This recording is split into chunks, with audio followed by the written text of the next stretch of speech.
What's happening, my YouTube family? I'm Miser, and I make educational videos for coin collectors and coin roll hunters that want to learn how to identify rare, valuable coins in their pocket change.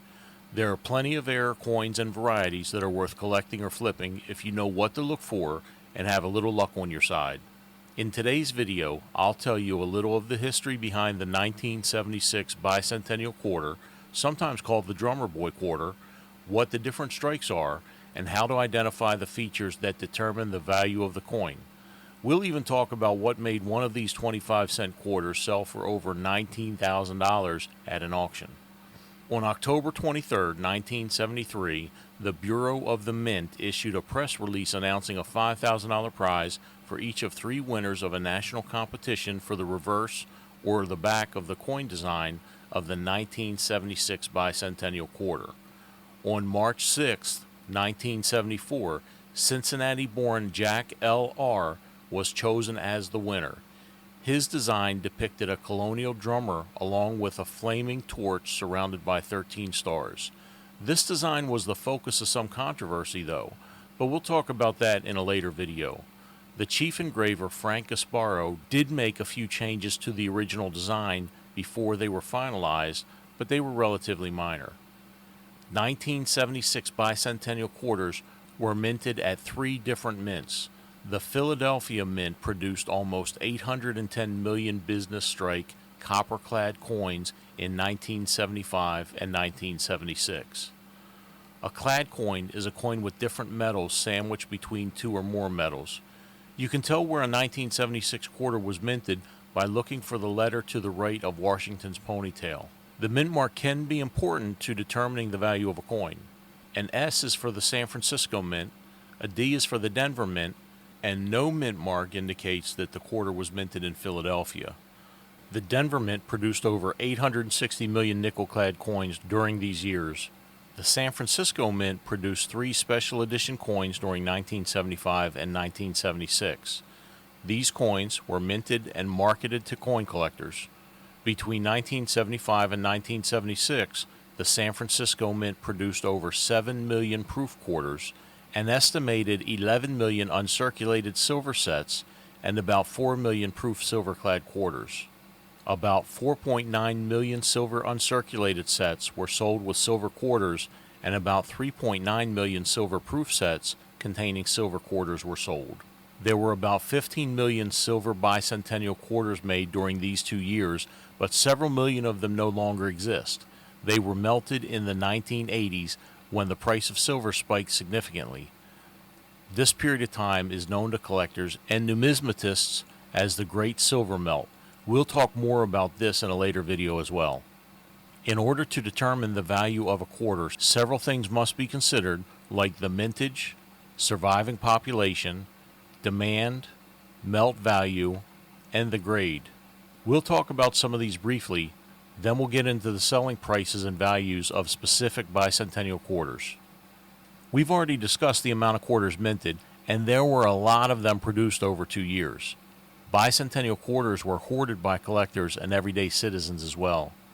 The surviving population is what's still left around after coins are retired and repurposed, lost, and damaged. There's no way to know how many of the coins are still in existence, but estimates can be made based on several factors. Quarters are graded on a scale of 1 to 70. The number grade is determined by factors like the condition of the surface of the quarter, how well the quarter is struck, its luster, and the quarter's eye appeal.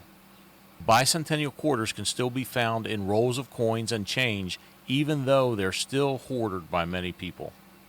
Lower grade nickel-clad 1976 quarters don't even show prices on the PCGS website. For business strike Philadelphia and Denver minted bicentennials, you'll need a mint state 64 to have a bicentennial quarter worth about $4. If you come across a mint state 68, you're looking at about $5,200.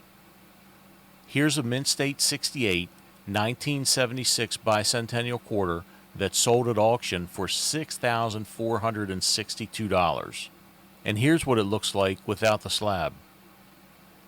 Take a look at the condition of the quarter.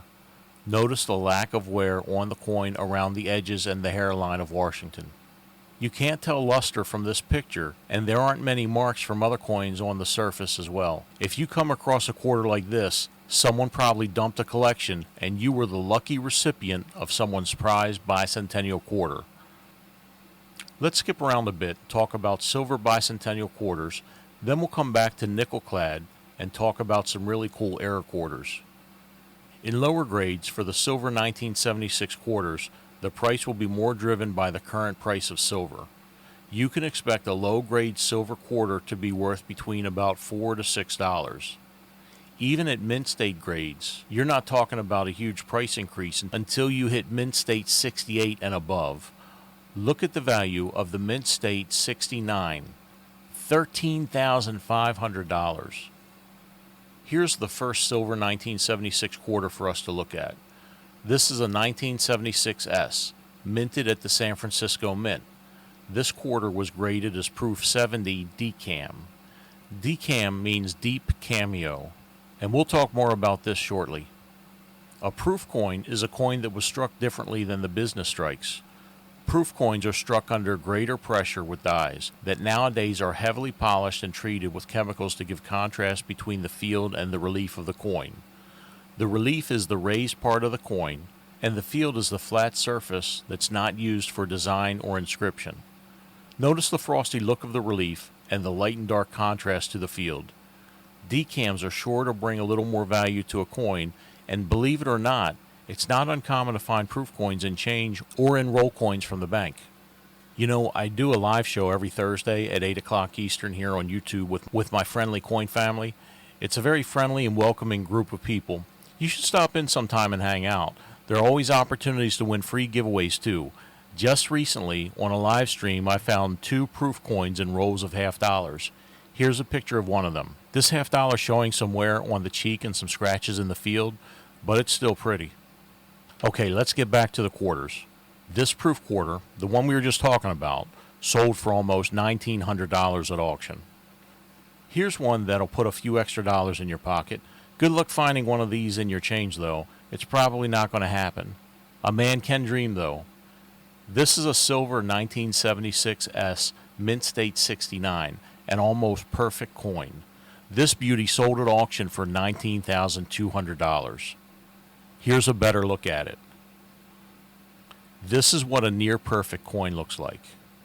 How about a couple error coins now? You'd probably be surprised at how many errors and varieties exist on your coins, especially the state quarters and above. A lot of errors and varieties can be fun to find and collect, but most of them don't make the coin worth much more than face value. Here are a couple to look out for. The first one is rare, but errors like these can be found in circulation. This is called a struck-through error. This quarter was struck through a cloth that somehow ended up on the planchet before it was struck. There are also coins that get pieces of metal embedded in them during the minting process. This mint error was graded mint state 66 and sold for $881. This next error is actually called a variety because it's a change to the original design that was embedded into the die from the hub during the die making process. As a result, thousands of quarters were probably affected by this altered die and unknowingly put into circulation. This variety is called a doubled die. A doubled die happens when the die is not aligned with the hub for the second strike during the die making process. This results in slight doubling of some of the relief, but there have been occasions where the doubling was enough to see with the naked eye. If the doubling is on the front of the coin, it's called a DDO for doubled die obverse. And if it's on the back of the coin, it would be a DDR for doubled die reverse. If you're looking for double dies, a magnifier, loop, or a coin microscope will make the task much easier. Here's what you're looking for, courtesy of the Variety Vista website. This DDO can be found on the 1976 Denver minted quarter. It's called the FS101 DDO. The most obvious place to see the doubling is on each of the letters of the word Liberty. So what's a 1976 Denver minted DDO worth these days? This variety will add a premium to any of your quarters, but the key to this one again is the condition of your quarter. This quarter graded about uncirculated or AU58 and sold at auction for $690. Hey, here's a question for the miser mob out there. Have you ever found a double die on any coin? If so, what was the year and what was the type of coin? I wouldn't normally think of trying to sell a double die on eBay, but this person did. Here's a Mint State 67 double die obverse FS102 that sold on eBay for $450. And here's another DDO. This one is graded 2 grades lower than the one sold on eBay. Sometimes where you try to sell something is just as important or more important than how rare your item is. This one sold for $3,246 at Heritage Auctions online. If you come across a silver quarter, would you know how to tell if it was silver? If you're going to look for treasures in your pocket change, that's something you really should know. Take a look at the video to the right to find out how to identify a silver quarter. Thanks for watching. Mint Miser, out.